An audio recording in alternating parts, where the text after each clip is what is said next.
በዛሬው ትረካችን በእውነተኛ ታሪክ ላይ ተመስርቶ የተሰራውን ሃክሳው ሪጅ የተሰኘ ፊልም የምናይ ይሆናል። ፊልሙ የሚጀምረው በፈረንጆቹ 1929 ቨርጂኒያ ዴዝሞንድ ሮስ እና ሃል የሚባሉ ወንድማማቾች በጫካ ውስጥ እየተሯሯጡ ሲጫወቱ በማሳየት ነው። በሌላ በኩል ደግሞ በአንደኛው የዓለም ጦርነት ወቅት ወታደር የነበረው አሁን ግን ከውትድርና የተገለለው አባታቸው ቶማስ ዶስን እናገኛለን። ጦርነቱ ያደረሰበትን ከፍተኛ ጭንቀት ለመታገል ራሱን በመጠጥ ውስጥ የደበቀ አባት ነው። የጓደኞቹ መቃብር ቦታ እየሄደ የሆዱን በመተንፈስ ጦርነቱ ያሳደረበትን ጠባሳ ለመርሳት ይታገላል። በዚያም አንድ እንኳ የሚያስታውሳቸው ሰው ባለመኖሩ እርሱም በስጋ ይኖር እንጂ ከእነርሱ እንደማይለይ በቁጭት ይናገራል። ጭር ባለው የመቃብር ስፍራ ሰሚ ባይኖረውም ዴዝመን እና ሃል የዶስ ልጆች ሲሆኑ ብዙ ጊዜ ሲያጠፉ እርስ በርስ እንዲታገሉ ያደርጋቸውና አሸናፊውን ደግሞ በመግረፍ መቅጣት የዘወትር ልማዱ ነው። አባታቸው ዶስ፣ እናታቸው ቤርታ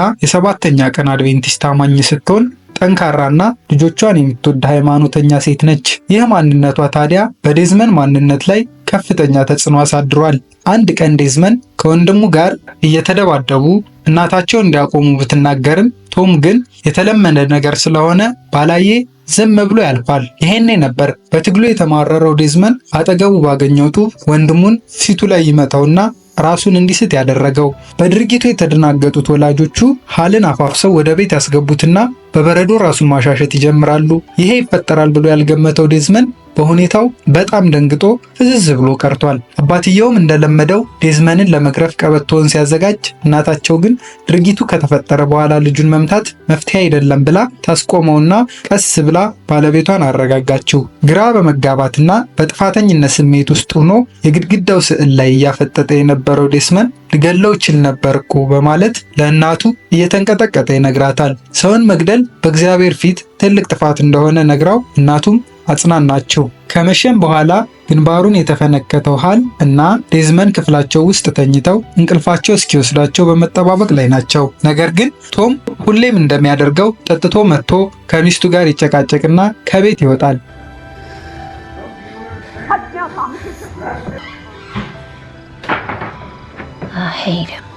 ዴዝመንም ከአልጋው ተነስቶ ወደ እናቱ ይመጣና አባቱን እንደሚጠላው ሲነግራት እቅፍ አድርጋ አባታቸው በጣም መልካም ሰው እንደነበርና እንደሚወዳቸው ይህም ባህሪው ከጦርነቱ በኋላ በጭንቀት የመጣበት እንደሆነ ታስረዳዋለች። ከ15 ዓመታት በኋላ ቀኑ ብሩህና ፀሐያማ ነው። ደስ በሚያሰኝ ዜማ በህብረት የሚዘምሩ ሴቶች ድምፅ ከርቀት ይሰማል። የዴዝሞንድ እናት የምታስጠናቸው የቤተ ክርስቲያናቸው አገልጋዮች ነበሩ። ዴዝሞንድ ደግሞ የቤተ መቅደሱን መስኮቶች እየወለወለ ያዳምጣቸዋል።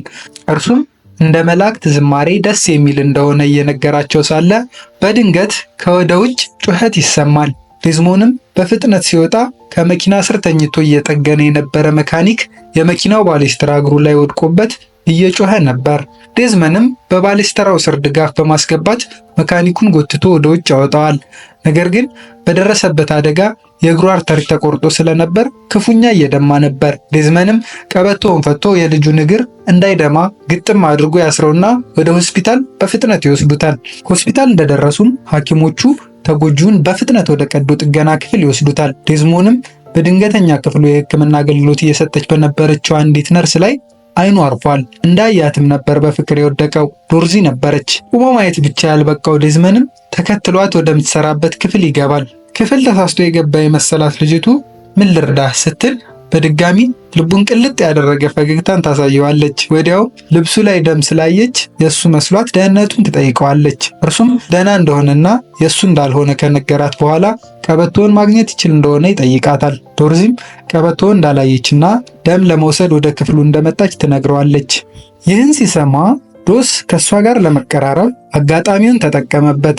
ይመቸው ዴዝመን። እርሱም ደም ለመለገስ እንደሚፈልግ ይነግራታል። ዶርዚም ከዚህ በፊት ለግሰህ ታውቃለህ ስትለው የመጀመሪያው እንደሆነ ይነግራታል። ዶርዚም በቀጣዩ ክፍል እንዲጠብቃት ትነግረዋለች። ደም በመስጠት ላይ ሳለ ስሙ ዶስ እንደሚባል ጓደኞቹ ግን ዴዝመን ብለው እንደሚጠሩት ዛሬ የመጀመሪያው እንደሆነም ይነግራታል። ሐኪም የመሆን ከፍተኛ ፍላጎት ቢኖረውም በቂ የትምህርት ዕድል እንዳላገኘ ያጫውታታል። ዶርዚም ትንሽ የማዞር ስሜት ሊኖርህ ይችላል፣ አብሮህ የሚሄድ ሰው አለ ስትለው ብቻውን እንደመጣና በእግሩም 7 ማይሎችን አቆራርጦ እንደሚሄድ ነግሯት ይመለሳል። በማግስቱም በጠዋት ዝንጥ ብሎ ለብሶ ሲወጣ ወዴት ነው እንዲያምሮብህ ትለዋለች እናቱ ቤርታ።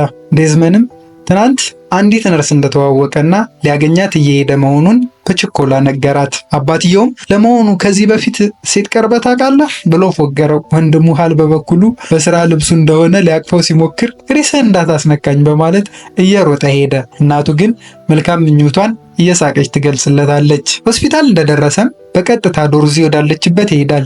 ዞር ስትልም ፈገግ ብላ አዎ ባለቀበቶ ስትለው እርሱም ደሜ እንድትመልሱልኝ ነው የመጣሁት ይላታል። ዶርዚም በአግራሞት እያየችው ይቅርታ ይህን ማድረግ አንችልም ትለዋለች። ዴዝመንም ከትናንት ጀምሮ ስለሷ ሲያስብ ደስ እንደሚለውና የልብ ምቱ ራሱ እየጨመረ እንደሆነ ይነግራታል። በቀጣይ ትዕይንት ሲኒማ ቤት ተቀምጠው ፊልም ሲመለከቱ እናያለን። ምንም እንኳ ፊልም ለማየት ቢሄዱም ዴዝመን ግን ለአፍታ እንኳ አይኑ ወደ ፊልሙ ስክሪን ሲመለከት አይታይም። ይልቁንስ ዶርዚ ላይ ማፍጠጡን ተያያዘው እንጂ። በመሃል ወደ እሷ ዘንበል ብሎ ማውራት ጀመረ። እንደ እርሷ አይነት ውብ ሴት አይቶ እንደማያውቅና በጣም ቆንጆ እንደሆነች ይነግራታል። ሲኒማውን ጨርሰው ወደ ቤቷ በመሸኘት ላይ ሳለም ድንገት እጇን ያዝና ግጥም አድርጎ ይስማታል። ይህኔ ያልጠበቀችው ዶርዚም በጥፊ ስታከናንበው ዴዝመንም ደንግጦ ይቅርታ ይጠይቃታል። እሷም በሐዘን ታያየችው መጠየቅ ነበረብህ እኮ ትለዋለች። ከዛም ምሽቱን በጀማሪ አፍቃሪ ድርጊት ቢያበላሸውም ይቅርታውን ስለተቀበለችው ጥሩ ጊዜ አሳልፈው ይለያያሉ። ዴዝመንም ቤት ገብቶ ከቤተሰቡ ጋር ራት እየበላ ነው። በመሃል ወንድሙ ሃል የወታደር ልብሱን እንደለበሰ ወደ ቤት ይገባል። ለዘመቻ መመዝገቡን ለማንም ባለመናገሩ ቤተሰቦቹ እንዳዩት ይደነግጣሉ። አባቱ ቶምም የጦርነት መጥፎ ትዝታው ይቀሰቀስበታል፣ በተለይ የጓደኛው ክፉ አሟሟት። በዚህም ተበሳጭቶ በቁጣ ከፊት ሄድልኝ ይለዋል። በነጋታው ዴዝመን በልጅነቱ ከወንድሙ ጋር ይጫወቱበት የነበረው ቦታ ዶርዚን ይወስዳታል። በዚያም አሪፍ የፍቅር ጊዜን አሳልፈው ወደ ቤት ይመለሳሉ። ዴዝመን በረንዳው ላይ ተቀምጦ ዶርዚ የሰጠችውን የሕክምና መጽሐፍ በማንበብ ተጠምዷል። ዶርዚ ግን እናቱን ስራ እያገዘቻት ዋለች። ዴዝመን ፍቅረኛውን ወደ ሆስፒታል እየሸኛት ነው። ሆስፒታል በር ጋር ሲደርሱ ዘመቻ ለመሄድ እንደወሰነ ይነግራታል። እርሷም ደንግጣ መሄድ የለብህ ብትለውም ጓደኞቼ ሁሉ ዘምተው እኔ እዚህ መቀመጥ አልችልም፣ መሳሪያ ይዤ እኮ አልዋጋም፣ ለተጎዱ የሕክምና እርዳታ ሰጣለሁ እንጂ ይላታል። ዶርዚም በንዴት ከመኪናው ወርዳ ወደ ሆስፒታሉ በር እየተቻኮለች ሄደች። እሱም ተከትሏት ወርዶ ሊያናግራት ሲሞክር ወደ እርሱ ዙራ እንባ ባቀረሩ አይኖች እያየችው ምን አሁን ለጋብቻ ልጠይቀኝ ነው ወይስ ከማለቷ ዴዝመንም ደስ እያለው ታገብኛለሽ አላት። እሷም በጣም አፍቅረው ስለነበር አሁን አገባለሁ ብላ ተጠመጠመችበት። ዘመቻ ከመሄዱ በፊት ለመጋባትም ይስማማሉ። የማሰልጠኛ ማዕከሉ ዘማቾች ቤተሰቦቻቸውን እንዲሁም ፍቅረኞቻቸውን በመሰናበት ላይ ናቸው። ዴዝመን እና ዶርዚም ደግሞ የማይገናኙ በሚመስል ሁኔታ ተቃቅፈው ከቆዩ በኋላ ከቦርሳዋ መጽሐፍ ቅዱሷን አውጥታ ሰጥታው ይለያያሉ። ዘማቾቹን የያዘው ባስ ማሰልጠኛ ማዕከሉ እንደደረሰ ሁሉም ወርደው ወደ ተዘጋጀላቸው ማረፊያ ድንኳን ይገባሉ። ዴዝመንም ግራ በመጋባት ላይ ሳለ ራንድል የሚባል ቀደም ብሎ የገባ ዘማች ጥሩ ቦታ ያሳየውና ይተዋወቃሉ። ግሪስ የሚባል ሌላ ዘማችም እንዲሁ ይተዋወቃቸውና በክፍሉ ውስጥ ያሉትን ስማቸውን እየጠራ ከነባህሪያቸው በቀልድ መልክ ይነግረዋል። ከዛ ግን ድንገት ወዳሉበት ክፍል 50 አለቃ ሐዌል ይገባል። በተለመደው የአለቃ ድምፅ በቁጣ ባሉበት በተጠንቀቅ እንዲቆሙ ያዛቸውና ምክርና ማስጠንቀቂያ ካስተላለፈ በኋላ ወደ ስልጠና እንዲወጡ ያዛቸዋል። ለጀማሪ ፈታኝ የሆነውን መሰረታዊ ስልጠና ካጠናቀቁ በኋላ እያንዳንዳቸው በየተራ መሳሪያቸውን ተቀብለው በተጠንቀቅ ቆመዋል። ከመሃላቸው ግን ዴዝመን መሳሪያውን ሳይወስድ ባዶ እጁን ቆሞ ባየው ጊዜ 50 አለቃ ሐዌል ጠመንጃ ያልያዘበት ምክንያት ምን እንደሆነ ይጠይቀዋል። ዴዝመንም ጠመንጃ መያዝም ሆነ መንካት እንደማይችል ይመልስለታል። ከዚያም ወደ ማሰልጠኛው አዛዥ ይወስደዋል። በዚያም የአድቬንቲስት እምነት ተከታይ በመሆኑና በመጽሐፍ ቅዱስ ትእዛዛት ስብዕናውን የገነባ ስለሆነ ጠመንጃ መያዝና በሰንበት ቀን መስራት እንደማይችል በሙሉ ልብ ይናገራል። አዛዡም ሐሳቡን እንደማይቀይር ሲረዳ ወደ አእምሮ ህሙማን ክፍል እንዲዘዋወር ያደርገዋል። ከቢሮው ከወጣም በኋላ 50 አለቃው ለሌሎች ሰልጣኞች የዴዝመንን አቋም በማጣጣል የሚዋጉት ለልጆቻቸው፣ ለሚስቶቻቸው፣ ለቤተሰቦቻቸውና ለመብታቸው እንደሆነ ያስረዳቸዋል። ወደ ማረፊያቸው ሲመለሱም ወታደሮቹ ዴዝመንን እየተቹና እየቀለዱበት ይተናኮሉታል። እርሱም በትዕግስት ያልፋቸዋል። ዴዝመንም በተወሰነበት ትዕዛዝ መሰረት የማሰልጠኛው የአእምሮ ሐኪም ጋር ይሄዳል። ሐኪሙም የተለያዩ ጥያቄዎችን ይጠይቀዋል። ዴዝመንም እብድ እንዳልሆነና እግዚአብሔር በትእዛዙ አትግደሉ ማለቱን፣ ክርስቶስም እርስ በርሳችሁ ተዋደዱ እንዳለ፣ እርሱም ይህን ቃል ከማክበርና ከመጠበቅ ወደ ኋላ እንደማይልና በምንም መንገድ የጦር መሳሪያ እንደማይታጠቅ ነገር ግን ባለው እውቀት የሕክምና እርዳታ በመስጠት እንደሚያገለግል ያስረዳዋል። ሐኪሙም በሰጠው ምክንያት በመስማማቱ ለአለቆቹ ዴዝመንዶስ በሕክምና ሰጭነት አብሮ መዝመት እንደሚችልና ምንም የአእምሮ ጤና ችግር እንደሌለበት ያስረዳቸዋል። የዴዝመንዶስ ፈተና አሁንም አላበቃም። በአቋሙ ክፉኛ የተበሳጩ ሌሎች አባላትም ማታ በተኛበት በፎጣው ሸፍነው ይደበድቡታል። ልብሱም በደም ይለወሳል። ይሁን እንጂ ከዘመቻው የመመለስም ሆነ ማን እንደመተ ለመናገር እንደማይፈልግ ባዩ ጊዜ ሁሉም ይገረሙበታል። በነጋታው ስልጠናቸውን ጨርሰው እረፍት የሚሰጥበት ቀን ነበር። በተለይ ለዶስ ደግሞ የተለየ ቀን ነበር። ምክንያቱም ቀኑ በጉጉት ሲጠብቀው የነበረው የሰርጉ ቀን ስለሆነ ነው። ሆኖም ግን ፈቃድ የሚሰጠው ኮሎኔል የጦር መሳሪያ ስልጠናውን ስላላለፈ ፈቃድ እንደማይሰጠው እንዲሁም የአለቆቹን ቀጥተኛ ትዕዛዝ ባለመቀበልና ባለማክበር ተከሶ የጦር ፍርድ ቤት ከመቅረቡ በፊት በማቆያ ክፍል እንዲቆይ እና እንዲታሰር ያደርገዋል። በሌላ በኩል ደግሞ ዶርዚ እንደተሞሸረች ቤተሰቦቿና አጃቢዎቿ በቤተ መቅደስ ተሰብስበው የዶስን መምጣት ይጠባበቃሉ። ነገር ግን ሰዓቱ ቢሄድም ሙሽራው ግን ሊመጣ አልቻለም። ሙሽራ የቀረ ይልካል። ይሄ ነው። ዶርዚም ችግር ገጥሞት እንጂ እንዲህ እንደማያደርግ ለቄሱ ተናግራ የሰርግ ፕሮግራሙ እንዲቆም አደረገች። ችግር እንደገጠመው የገባት ዶርዚ የስልጠና ቦታው ድረስ ሄዳለች። የታሰረበት ክፍል ገብታ ከማናገሯ በፊት ግን የዶስን የጦር ክፍል የሚመራው አዛዥ ዶስን መሳሪያ ሳትይዝ የጦር ሜዳ ውስጥ እኛ ጋር ከምትሰለፍ እንዲሁም የአዛዦችን ትዕዛዝ ባለመቀበል ከምትታሰር በሰላም ወደ ቤት ሂድ እያለ እያግባባው ነበር። ነገር ግን ከአቋሙ ዝንፍ የማይለው ዶስ አይሆንም አለ። ይሄኔ ዶርዚ ዶስ ወዳለበት ክፍል ገብታ አቅፋ ታጽናናዋለች። መፍትሄ ያለችውንም ሐሳብ ብትነግረውም ከሚያምንበት አቋሙ ፍንክች እንደማይል ነገራት። እርሷም ምንም ቢፈጠር ሁሌም አፈቅርሃለሁ ብላው ትወጣለች። ይህንንም ለቤተሰቦቹ በስልክ ደውላ ታጫውታቸውና በዚህ አቋሙ ወደ እስር ቤት እንዳይገባ ፍርሃቷን ትገልጽላቸዋለች። ስለ ጉዳዩ ከሚስቱ ጋር በስልክ የተነገረው ቶምም በጠዋት ተነስቶ ወደ ብርጋዴር ጀነራል መስከሮቭ ቢሮ ይሄዳል። ነገር ግን ጸሐፊዋ ስብሰባ ላይ እንደሆኑና ያለ ቀጠሮ መግባት እንደማይችል ትነግረዋለች። እባክሽ 10 አለቃ ቶም ይፈልጎታል በይልኝ። በአንደኛው የዓለም ጦርነት ወቅት ፈረንሳይ ላይ በጀነራሉ ስር ሆኖ አብረው እንደተዋጉ ከነገራት በኋላ አስቸኳይ ጉዳይ ሆኖብኝ ነው ሲላት ወደ ቢሮ ገብታ ትነግርለታለች። ጀነራሉም እንዲገባ ይፈቅድለታል። በጉዳዩም መፍትሄ ይሰጡታል። በሌላ ትዕይንት ዶስ በጦር ፍርድ ቤቱ ቀርቦ ስለተከሰሰበት ጉዳይ እየተከራከረ ነው። ፍርድ ቤቱም የተከሰሰበት ጥፋት ለእስር እንደሚዳርገውና ጥፋቱን አምኖ እንዲያስተካክል አማራጭ ቢያቀርብለትም ዶስ ግን በምንም መንገድ እምነቱንና የህይወት መርሁን እንደማይጥስ ለፍርድ ቤቱ ያስረዳል። ይህኔ ነበር የዶስ አባት የጦር ፍርድ ቤቱን በር ከፍቶ በመግባት ከጀነራሉ ያጻፈውን የትዕዛዝ ደብዳቤ ለፍርድ ቤቱ ያቀረበው። ፍርድ ቤቱም በትዕዛዙ መሰረት ዶስን ነፃ አድርጎ በጦርነቱም በሕክምና እርዳታ ሰጭነት ራሱ እንደሚፈልገው ያለምንም ራስን መከላከያ መሳሪያ እንዲሳተፍ ወስኖ ያሰናብተዋል። ዘመቻ ወደ ኦኪናዎ። ወታደራዊ ስልጠናው እንደተጠናቀቀ ትጥቃቸውን አሟልተው ከባድና አስቸጋሪ ቦታ ወደ ሆነው ኦኪናዎ ያመራሉ። በመንገድም ተጎጂዎችንና አስከሬኖችን የጫነ መኪኖች በተቃራኒ አቅጣጫ ሲመለሱ ይመለከታሉ። የ96ኛ ክፍለ ጦር አባላት ነበሩ። እነ ዴዝመንድ ቡድንም የዚህ ጦር ምትክ ተደርጎ የተላከ ክፍለ ጦር ነበር። በመንገዳቸው ላይ ባገኙት አንድ ቤት አረፍ እንዳሉ የተወሰኑ የ96ኛ ክፍለ ጦር አባላት ወደ እነርሱ ይመጣሉ። ስለ ቦታው አስቸጋሪነትና ስለ ጃፓን ወታደሮች በጣም ፈታኝና ከባድ የውጊያ ስልት ከመካከላቸውም ኤሪቭ የሚባል የሕክምና እርዳታ ሰጪ ወታደር ዶስን ሲያናግረውና በአሁኑ ሰዓት የቀሩት ሁለቱ ብቻ እንደሆኑና የጠላት ጦር አስቀድሞ የሚያጠቃው እነርሱን ስለሆነ በጣም መጠንቀቅ እንዳለባቸው ሲያወራው እንመለከታለን። ሀክሳው ሁሉም ወታደሮች አስቸጋሪ ወደ ሆነው የውጊያ ቦታ ተሰብስበዋል። 400 ጫማ ርዝመት ያለው ሀክሳው አቀበት የጃፓኗን ግዛት አኪናዋን ለመያዝ ይህን ቦታ መቆጣጠር አማራጭ የሌለው መንገድ ነው። ለዚህ ደግሞ በፓሲፊክ ውቅያኖስ ላይ የሚገኘው የባህር ኃይል ድጋፍ ወሳኝ ነው።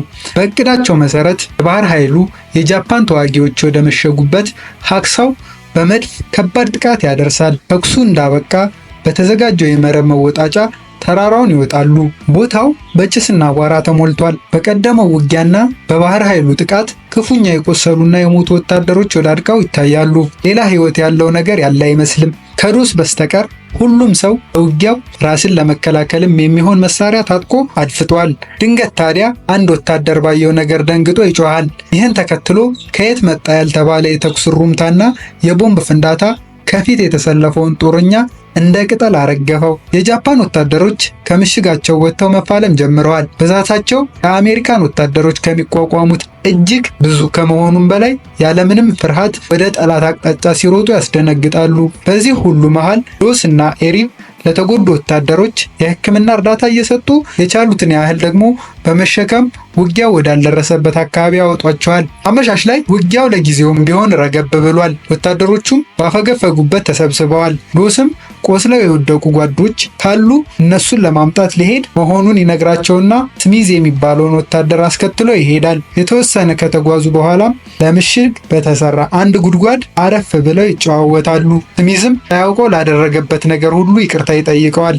ዶስ ደግሞ ስለ አስተዳደጉ በተለይ የሆነ ቀን አባቱ እናቱን ሲደበድባት በመሃል ገብቶ የአባቱን ሽጉጥ ቀምጦ በንዴት ሊተኩስበት ብሎ በእናቱ ልመና እንደተወው ከዚያን ቀን ጀምሮ ድጋሚ ምንም አይነት የጦር መሳሪያ ላይነካ ቃል እንደገባ ያጫውተዋል። በሁለተኛውም ቀን ጦርነቱ እንደገና ይጀምራል። ከሁለቱም ወገን ብዙዎቹ ይሞታሉ፣ ይቆስላሉ። በተለይ አሜሪካውያኑ ከአቅማቸው በላይ ሲሆን የባህር ኃይሉን እርዳታ ጠይቀው ያፈገፍጋሉ። ባዘጋጁት መረብም ከአቀበቱ ይወርዳሉ። ነገር ግን ዶስ እዛው ሆኖ ቁስለኞችን ለመርዳት ይወስንና ወደ ኋላ ይቀራል። ምሽቱንም ከ70 በላይ ቁስለኞችን በገመድ አስሮ በቀስታ ወደ ጦር ሰፈራቸው ሲወረውር ያድራል። የወረዱትን ቁስለኞች ለተሻለ ሕክምና ወደ ካምፕ ተወሰዱ። ይህንን እያደረገ ያለው ደግሞ የተናቀውና በግል እምነትና አቋሙ የተገፋው ዶስ እንደሆነ ይናገራሉ። ይህም በወታደሮቹ ላይ ከፍተኛ ተነሳሽነትን ይፈጥራል። በቀጣይ ቀን ጠዋት ደግሞ እንዲሁ አንድ ወታደርና 50 አለቃ ሃዌል እግራቸው ላይ ተመተው መሄድ አቅጧቸው የተደበቁበት ያገኛቸዋል። ከዚያም ቅድሚያ በጣም የተጎዳውን ወታደር ተሸክሞ ወደ ጦር ሰፈር አውርዶት ይመለሳል። ታዲያ ድንገት እየዞሩ የነበሩ የጃፓን ወታደሮች ያዩትና ተኩስ ይከፍታሉ። ነገር ግን ያለምንም መደናገጥ 50 አለቃውን በሸራ ላይ አስቀምጦ ወደ ቁልቁለቱ ጫፍ መጎተት ይጀምራል። 50 አለቃ ሃዌልም በያዘው ጠመንጃ የሚከተሏቸውን የጠላት ወታደሮች እየተኮሰ ይገላቸዋል። ነገር ግን ከኋላ ቁጥራቸው እየጨመረ ይመጣል። ዶስም በቀረው ገመድ የ50 አለቃውን ወገብ አስሮ በቻለው ፍጥነት ወደ ጦር ሰፈሩ ከወረወረው በኋላ አንድ የቀረውን ቁስለኛ ከራሱ ጋር አያይዞ ገመዱን ካገኘው እንጨት ላይ አስሮ ተያይዘው ይዘላሉ። ነገር ግን እየተከተሏቸው የነበሩት የጃፓን ወታደሮች ወደ ታች በመተኮስ ሊያጠቋቸው ቢሞክሩም ከታች ቁስለኞችን ሲቀበሉ የቆዩት የነዶስ ወታደሮች ወደ ላይ በመተኮስ ጃፓኖችን አየር ላይ ቀለቧቸው። ከዛም በፍጥነት ከተንጠለጠሉበት ያወርዷቸዋል። ወደ ድንኳንም ለተጨማሪ እርዳታ ይወስዷቸዋል። በዚህ ጊዜ ሁሉም ዶስን በአድናቆት እየተመለከቱት ነበር። በቀጣይ ትዕይንት ወታደራዊ ትጥቃቸውን አሟልተው ለቀጣይ ፍልሚያ ተዘጋጅተዋል። ጀነራሉም በመገናኛ ስልካቸው ሻምበሉን ጥቃት ማድረስ ከነበረባቸው ሰዓት 10 ደቂቃ ለምን እንዳረፈዱ በቁጣ ይጠይቀዋል። ሻምበሉ ጸሎት እያደረገላቸው ያለውን ዶስን እየጠበቁ እንደሆነ ይመልስለታል። ዶስ ጸሎቱን አድርጎ እንደጨረሰ ሁሉም ወደ ውጊያው ለመሰማራት ወደ መወጣጫው አዘገሙ። የመጨረሻው የዶስ የጦር ሜዳ ጉዞ። ውጊያው ቀጥሏል።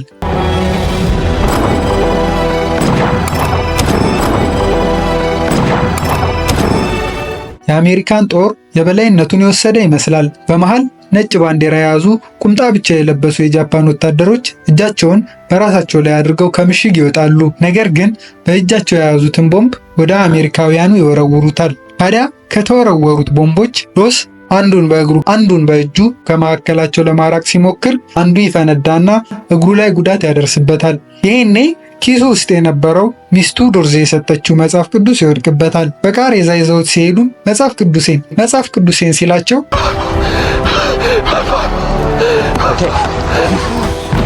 አንዱ ወታደር ሩጦ መጽሐፍ ቅዱሱ ከወደቀበት ያመጣለት ይሄዳል።